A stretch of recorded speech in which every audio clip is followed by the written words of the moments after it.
here's some items, so you guys can do a quick big 5 on yourselves. And I'll tell you the upside and downside of it. So, if you're orderly, you follow a schedule. How many of you follow a schedule? Okay. And how many of you don't? Okay, so one thing I would recommend is that you do. And I'll tell you why. Like, intelligence is a very good predictor of academic performance. And there's not a lot you can do about your intelligence. I mean, you can squander it, but it's very difficult to improve it. Conscientiousness, well, it's a trait too, so it's hard to work on, but we know that conscientious people get better grades. And it's reliable, and it's a powerful effect.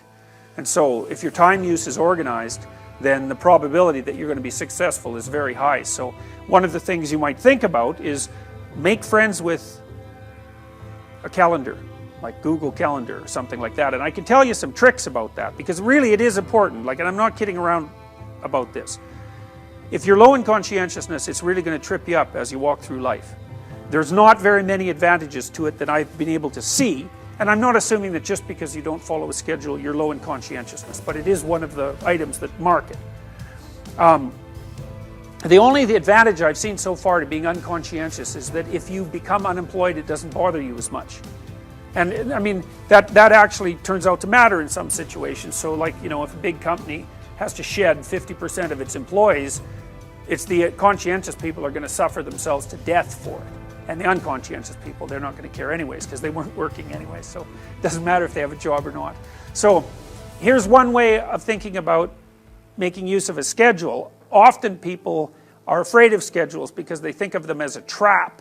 You know, you make a schedule and it's like this little prison that you have to live inside. And, you know, and all you're doing in your schedule is putting down things you have to do or should do. And so, you know, there's not a lot of fun in that.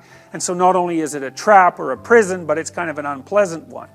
But a way to work with the schedule in a lot more sophisticated way is to think, well, I'm going to plan the next week, say, because you plan it day by day, but we'll take the week as the unit level of analysis and think, well, I'd like to plan a week I'd like to have. And then your schedule all of a sudden becomes a tool for increasing the quality of your life. And that's a whole different issue, you know, because you might think, what's the emotion that you suffer, assuming you suffer one of these emotions? If you have an essay that's due and you're not doing it, like, would you regard that as a pleasant emotion or unpleasant emotion? Okay, so do you think you can characterize the unpleasantness? Like, what kind of emotion is it? It's guilt, okay. Anything else? Frustration? Yeah, so you're sort of frustrated with yourself. Yeah, you need a slap, right? You think, I need a slap. And so, okay, so guilt, anything else? Anxiety? Restlessness? So that's kind of an agitation. Yeah, it's because your body knows you should be doing something, but you know, you're not pointing it in the right direction, so it's shame? Is that reasonable? So, okay, so the reason I was asking you about that is because, you know, most of the negative emotions are associated with neuroticism, but some of them seem to be associated with conscientiousness. And the conscientious negative emotions seem to be guilt and shame, fundamentally. And so recent research, and really recent, I only got this paper like a week ago, I think it's about 4 months old, seem to indicate that conscientious people feel less guilt, but they're more guilt prone. So if they don't do something, that makes them guilty, but they organize their time so they are doing the things they're supposed to do, so then they don't feel guilty. So anyways, back to the schedule. So, all right, you think about your week and you think about your day, and you think, well, how would you improve the quality of a given day or a given week? Well, one of the ways of improving it is to not put yourself into the situation where there are things hanging over your head that you have to feel guilty and ashamed about, because that's a very unpleasant way of being. And, you know, if you have an essay that's due in a week and you're procrastinating, then the fact that you have to do that essay can ruin the whole week. And even when you're doing something that's positive, hypothetically, it's kind of that horrible kind of positive that you experience when you know that you should be doing something else. And so that's when you end up watching YouTube videos about like dancing cats or something like that. You know, and it's at best it's a guilty pleasure. it's not a pleasure at all. You think like, what the hell am I doing watching videos of dancing cats, you know? But then you know that you're procrastinating, and that's low quality, very low quality existence. So if you use your schedule, you can think, okay, well, here's some times that I'm going to do this work. And then you can also sort of ask yourself about that when you're designing your schedule. Because you don't want to design a schedule like you're Adolf Hitler telling yourself what to do, you know, because you're not going to comply with it then. What you have to do if you're going to design a schedule is you have to ask yourself, all right, I'm going to set aside some time to study over the next week or to do this essay or whatever it is. How much time would I actually spend studying? An hour or two a day might be a worthwhile thing to schedule in, and I would say don't schedule in more than that to begin with, because then you'll fail and then you'll stop using the schedule.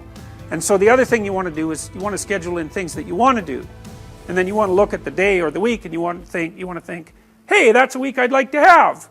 If I had a week like that, it would be good. You know, I'd be caught up so that all that negative emotion doesn't have to accrue. And I would have done a bunch of things that I'm interested in doing, and at the end of the week I'd be in better shape than I was at the beginning. And if you treat a schedule like that, so that what you're using it is to design the days and weeks that you want to have, instead of using it as this little, you know, jail that you have to put yourself in that you're not going to do anyways, then you can learn to use them. And that's one thing you can do to make yourself more industrious, more conscientious. Follow a schedule. I've told people to learn to use a schedule, and people often hate schedules because they act as their own tyrants, right? They say, well, you have to do this unpleasant thing, and then here's another unpleasant thing you have to do, and then you have to do this unpleasant thing, and you do that for about 3 days, and you think, to hell with this, I'm not doing that, you know, and you fall off the wagon. That isn't what you're supposed to do with a schedule. You're supposed to use it to design the days that you would like to have if you were taking care of yourself. And so some of that is, you know, you wake up in the morning and you think, here's 5 things I have to do that if I don't do, my life will be worse. It's like paying bills, for example, or taking out the garbage. It's like you have to do those because otherwise things degenerate. So you got to put some of those in the schedule, because otherwise tomorrow is worse than today, and that's a bad trajectory. But you also want to build in things, you know, you've got to act in some sense like you're dealing with a relatively recalcitrant 9-year-old. It's like, so, well, here's some things you have to do, but here's some things that if you do, you could reward yourself with. And if you get the balance there between obligation and reward right, then you'll find that you're motivated to do the things. And that's what you want to do. You want to do that so it's sustainable across days and weeks and months. And so you got to treat yourself like a good boss would treat a valued employee, and not like a tyrant would treat a slave, because the slave will rebel. And, you know, people say, well, I don't follow through on my plans. It's like, well, A, they're probably not very well formulated, and maybe you're doing them because of an external moral obligation or something. They're not really your plans, right? And B, you're acting like a tyrant and a slave, and that's a bad relationship to have with yourself. Treat other people as you would like to be treated. It works both ways. You also treat yourself like you treat other people properly. So that's a necessary thing, and often people don't do that. But the scheduling is really important.